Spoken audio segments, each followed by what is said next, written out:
নবম ও দশম শ্রেণীর শিক্ষার্থীরা, তোমরা সবাই কেমন আছো? নিশ্চয়ই ভালো আছো। আজ তোমাদের জন্য দ্বিতীয় অধ্যায় অনুশীলনী 2.2 এর 10 নম্বর অঙ্ক নিয়ে আলোচনা করব।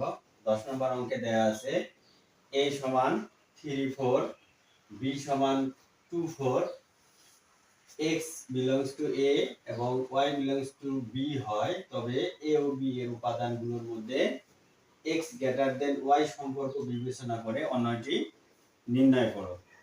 তো অঙ্কটা সমাধান করতে প্রথমে আমরা লিখব, দেওয়া আছে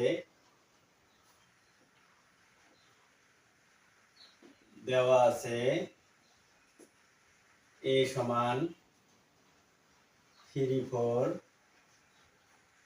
b সমান 2 4। এরপর লিখতে হবে প্রশ্নানুসারে, মানে প্রশ্নের আলোকে লিখতে হবে প্রশ্নানুসারে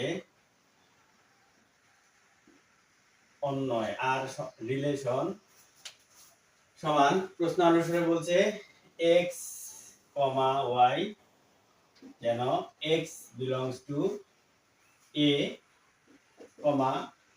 y belongs to b এবং x greater than y।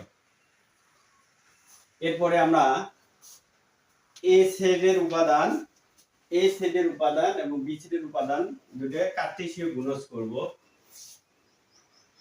এখানে a গুণন b, তাহলে দেখো এর মান দেয়া আছে 3 4 গুণন b এর মান দেয়া আছে 2 4।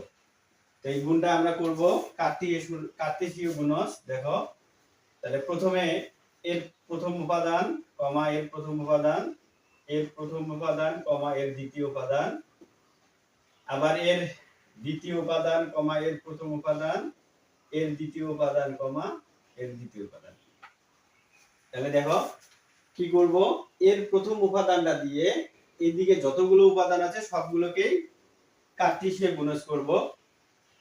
যখন এইদিকে সবগুলো দিয়ে গুণন করা শেষ হবে, তারপরে এখানে আবার যে দ্বিতীয় উপাদান আছে এই দ্বিতীয় উপাদান দিয়ে আবার সবগুলো এইদিকে সবগুলোর বি উপাদানের সবগুলো উপাদানের সাথে কার্টেসীয় গুণজ করব। তাহলে আমরা এটা হলো কার্টেসীয় গুণজ। এখন আমাদের দেখতে হবে আমাদের শর্ত কি দেয়া আছে, x greater than y, মানে x এর মানটা বড় হবে এবং y এর মানটা ছোট হবে। তাহলে আমাদের এই কার্টেসীয় গুণজের মধ্যে দেখব যে x এর উপাদানটা যেটা বড় সেই উপাদানটা করে নিব।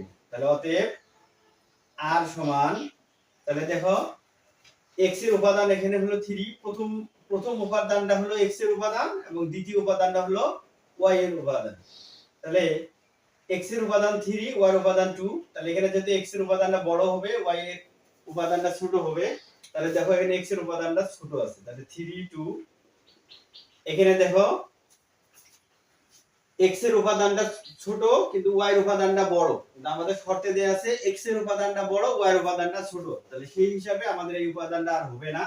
তাহলে দেখো x এর উপাদানটা বড়, y এর উপাদানটা ছোট, তাহলে এটা হবে। আবার এখানে দেখো সমান, x এর উপাদান এবং y এর উপাদান সমান, কিন্তু আমাদের শর্তে বলছে x এর উপাদানটা বড় হবে, সেজন্য আমাদের এই উপাদানটা আর হবে না। তাহলে এটা হবে আমাদের অন্যটি। তাহলে এখন এটাই হবে আমাদের অ্যানসার। তাহলে এটা হবে 10 নম্বর অঙ্কের সলিউশন। তাহলে আজ এই পর্যন্তই, ধন্যবাদ। আবার এই 10 এর মতো আবার অনুশীলনীতে আবার দেয়া আছে, দেখো 11 নম্বর, সেম 10 এর মতোই আছে 11 নম্বর অঙ্ক। তাহলে তোমরা এই 10 এর মতো 11 নম্বর অঙ্কটা বাসায় করবা। ঠিক আছে, আজকে ধন্যবাদ।